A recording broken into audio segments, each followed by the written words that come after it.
Isang mabiyayang araw po sa ating lahat, mga mahal na kabuko.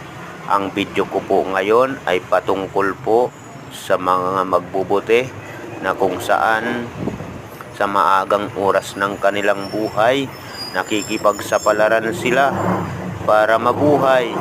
Di alintana ang mabibilis na sasakyan, di alintana ang ulan, ang lamig na kanilang nararanasan, may maidugtong lang sa kumakalam nilang sikmura. Kaya naman sana mga idol kabuko, o kapag makita nyo sila, wag natin silang maliitin at laitin, pagkat hindi nila kasalanan ang mabuhay sa kahirapan.